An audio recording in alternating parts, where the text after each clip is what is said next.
baru masuk Hindu. Kemana kita nyari leluhurnya dia? Dipleset. Gimana? Kalau kita akan ke Jakarta, simpan keluar, kasihan itu yang ibu salut, walaupun mengikuti diperjuangkan oleh tokoh besar kok. Ya. Iya, yang penting yang filosofinya. Sebelum itu nggak ada banget.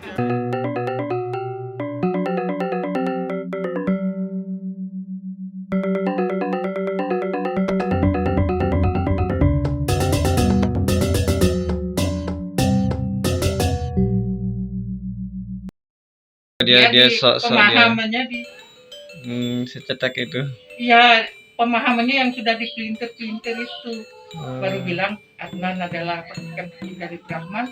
Dia bilang kan sudah ada Brahman di jiwa kita, ngapain kita harus bayang jauh-jauh seperti itu.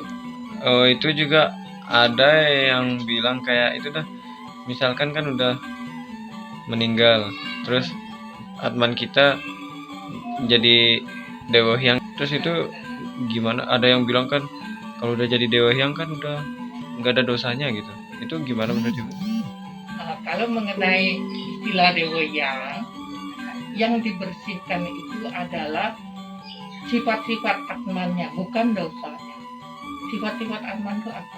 Ketika menjadi Atman manusia, kan ada di dalam jiwa manusia. Dia sudah terkena sifat-sifat Triguna, Satwam, Rajas, Tamas. Dia sudah bukan lagi sebagai Brahman sifat-sifatnya, karena sudah terpengaruh oleh ikatan dosa dan wujud manusia. Jadi itulah yang dibersihkan. Makanya ada proses singabel. Habis proses singabel itu baru disucikan. Tadinya sang Atman yang habis baru kembali, jiwanya itu sudah lepas kan. Nah sekarang lagi proses disucikan karena Atman yang tadinya ada di dalam jiwa manusia, di badan manusia itu disucikan lagi dengan proses yang disebut Astiwadana atau mengukur nyekah. Sucikan, diangkat melingkar di daun dingin, sudah lebih suci. Itu Atmannya, bukan dosanya dihapus. Nah, setelah suci, barulah proses mengajar-ajar. Mengajar-ajar itu seperti permakluman bahwa nanti ya sang roh sang Atman itu sudah menjadi Dewa Hyang. Dewa Hyang itu jadinya setelah proses penyucian Atman itu sendiri yang tadinya menjadi jiwa manusia itu kembali disucikan, baru menjadi Dewa Hyang. Tapi belum tidak sama dengan Brahman. Iya. Paham? Ya soalnya kan masih berselimut dosa gitulah. Ya masih ada ikatan keluarga. Kalau Brahman kan maha segalanya. Iya, udah Brahman itu kan Tuhan, makanya itu Atman itu percikan kecil, tapi bukan Brahman.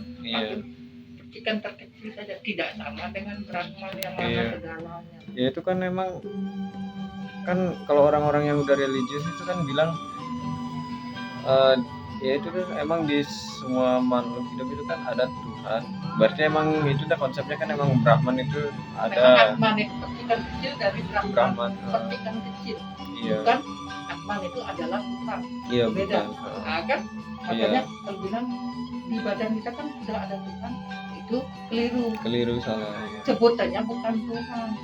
Makanya itu jangan dimaknai Atman sama dengan Brahman. Yang benar tuh Atman itu percikan kecil dari Brahman. Ya itu sih. Apa soalnya kan banyak yang ribut-ribut itu udah bahas soal reinkarnasi sama soal itu dah. Ketika udah jadi Dewa Hyang itu udah terlepas dari dosa apa gitu kayak gitu. Banyak diributin di media sosial, kita lihat-lihat. Ya itulah istilahnya sekarang karena banyak istilahnya ya masuk ajaran-ajaran baru yang itulah istilahnya ajarannya sudah beda, teologinya beda, itu yang mau dicampur adukkan gitu loh. Padahal kita yang sudah punya konsep di Bali itu istilahnya sudah punya ajaran dan sebagainya yang memang sudah beda, itu yang mau dirubah-rubah, mau dipintu dan sebagainya. Makanya sebenarnya kalau proses reinkarnasi atau sudah menjadi Dewa Hyang itu Dewa Hyang itu bukan berarti dosanya itu terhapus, karena dia tetap akan bereinkarnasi. Makanya dosa itu tetap sesuai karma dosa masing-masing. Cuma kita untuk memudahkan konsep pemujaan terhadap leluhur, beliau itu dibersihkan dulu menjadi statusnya menjadi Dewa Pitara atau Dewa Hyang atau yang guru yang dilinggikan di kemulan rong tiga itu. Jadi kita konsep pemujaan leluhur yang bereinkarnasi itu pasti kembali dan datangnya itu dari kemulan itu rong tiga itu. Terus itu dilinggihin itu supaya gimana deh kalau dilinggihin ke rong tiga itu? Proses dilinggikan ke rong tiga itu adalah untuk memudahkan kita berhubungan.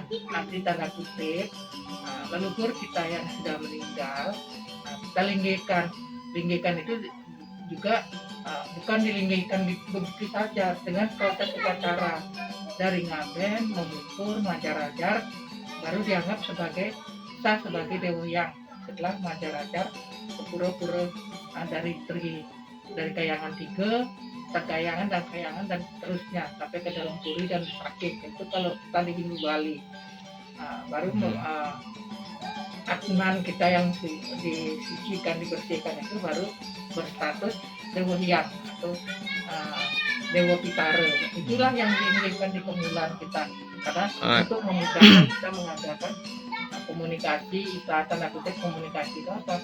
Memuja atau menyembah leluhur sebagai perantara untuk sujud bakti kepada Yang Suci. Itu. Terus itu apa namanya? Di rong 3 itu kan cuma ada 3 aja. Itu kalau misalkan semua yang meninggal, leluhur kita itu meninggal terus dilinggihin di rong 3, apa nggak banyak itu jadinya? Yang itu sering juga pemaknaan itu juga yang istilahnya orang bukan juga orang itu awam tidak, itu sebenarnya orang yang tidak mengerti dan mau mencari-cari kesalahan. Gimana? Sama seperti istilahnya kalau orang mikir ngaben tuh jam dibakar, yang dibakar itu kan bukan di orang tidur. Iya, udah meninggal. Nah, seperti itu. Sekarang kalau melinggi di rong telu itu juga kan bukan manusia yang didudukkan. Iya. Ya dalam tanda kutip kan sudah Atman, sudah menjadi angin. Berapapun kita syaratnya saja, istilahnya ritualnya saja beliau tuh melinggi, beliau tuh menyatu sudah. Sebenarnya konsep ini menyatu dengan Brahman. Saat meninggal kan sudah menyatu dengan Brahman. Ya itu udah berarti anggap kalau udah jadi Dewa Hyang itu bukan terlepas dari dosa, tapi udah mau menuju bersatunya dengan Brahman gitu ya istilahnya, atau gimana? Bisa diterima seperti itu. Intinya ajaran kita di agama Hindu adalah kalau kita meninggal itu Atman kita ini, makanya ada konsep agama Hindu itu tujuan kita adalah moksa, yaitu bersatunya kembali sang Atman kepada Brahman, pada sang pencipta. Ya, saat baru meninggal saja sebenarnya Atman itu kan sudah lepas kan? Iya, lepas itu sudah badannya. Kita kan tidak bisa membayangkan kemana perginya, sudah kita tidak tahu sudah.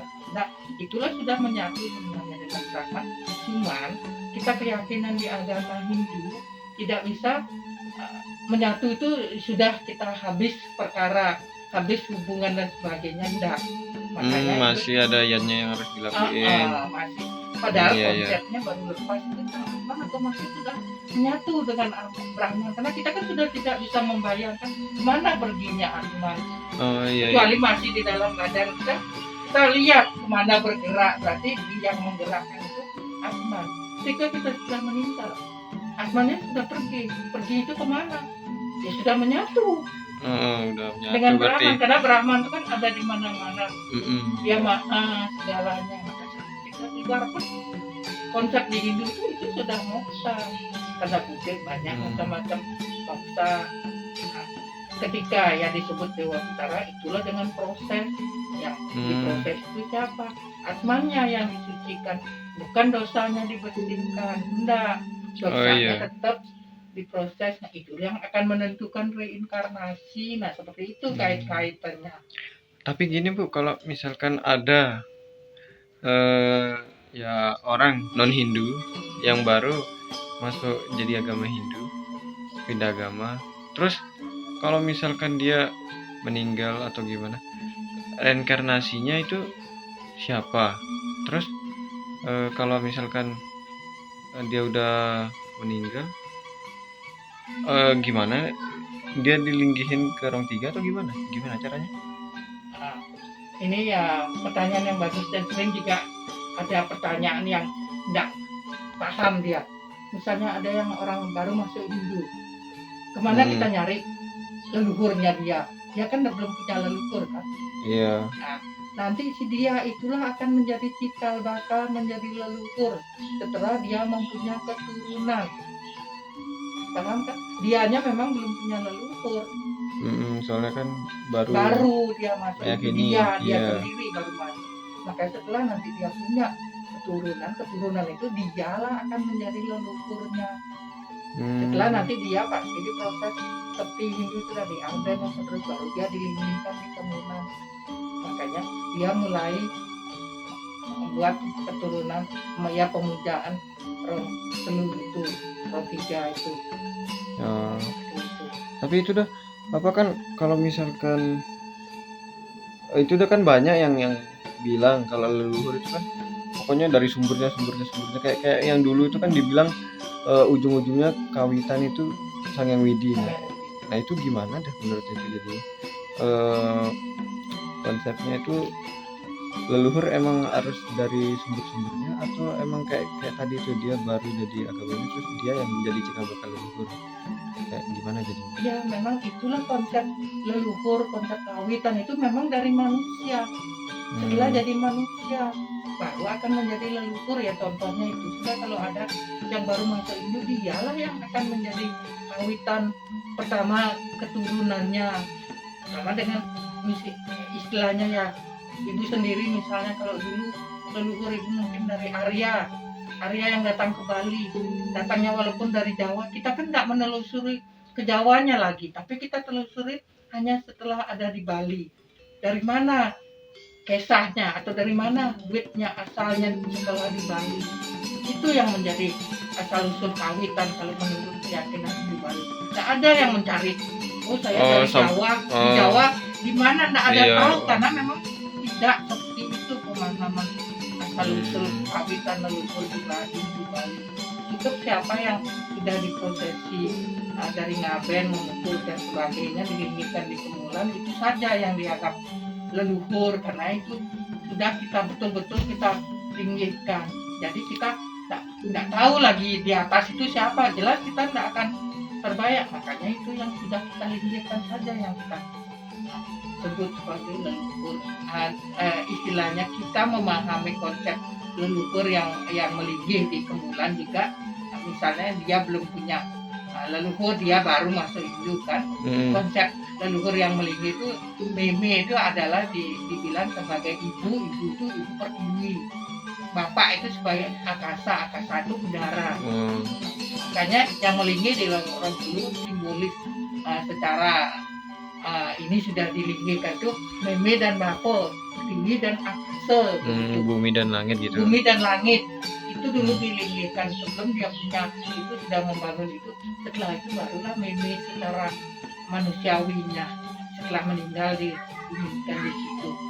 Jadi konsepnya itu dah dari duniawi, itu dah meme pertiwi, bapak, akasa.